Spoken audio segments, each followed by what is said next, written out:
सोलापूर जिल्ह्यात लोकसभा निवडणुकीपासून पेटलेल्या राजकारणाची धग नुकत्याच पार पडलेल्या विधानसभा निवडणुकीत अनुभवायला मिळाली।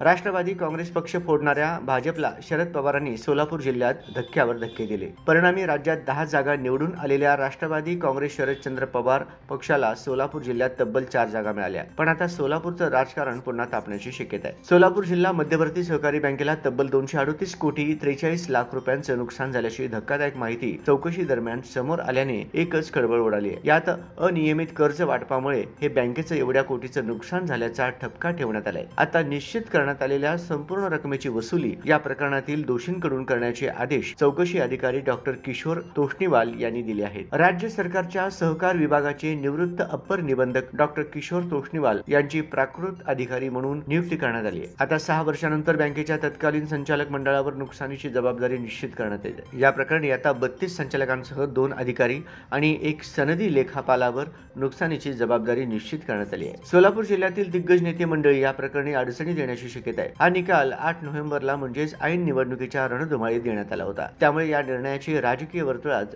जोरदार चर्चा झाली होती। पण यामुळे उपमुख्यमंत्री विजयसिंह मोहिते पाटील, भाजप आमदार रणजितसिंह मोहिते पाटील, माजी आमदार राजन पाटील, माजी मंत्री आणि शिवसेना उद्धव बाळासाहेब ठाकरे पक्षाचे नवनियुक्त बार्शीचे आमदार दिलीप सोपल, म्हाडा मतदारसंघाचे माजी आमदार बबनदादा शिंदे, करमाळ्याचे माजी आमदार संजय शिंदे यांचा समावेश आहे। सोलापूर जिल्हा बँकेच्या आर्थिक नुकसानीस जबाबदार असलेल्या आणि या प्रकरणात दोषी असलेल्या 32 जणांकडून वसुलीचे आदेश देण्यात आले आहेत। या दिलीप माने, सुधाकर परिचारक, अक्कलकोटचे माजी आमदार सिद्धरामप्पा पाटील, भाजप आमदार समाधान आवताडे यांचे चुलते बबनराव आवताडे, चंद्रकांत गणपतराव देशमुख यांच्यासह अनेक दिग्गज नेत्यांविरोधात वसुलीचे आदेश काढण्यात आले आहेत। रिझर्व्ह बँकेच्या आदेशानुसार सोलापूर जिल्हा मध्यवर्ती बँकेचे संचालक मंडळ 2018 मध्येच बरखास्त करण्यात आले होते। तेव्हापासून बँकेत प्रशासकाची नियुक्ती करण्यात आली आहे। बँकेचा कारभार प्रशासकाच्या मार्गदर्शनाखाली सुरू आहे। बँकेच्या नुकसानीमागे अनियमित कर्ज वाटप, ठप्प कर्ज वसुली यांसारखी अनेक कारणं असल्याचं चौकशीत समोर आले। यात रणजितसिंह मोहिते पाटील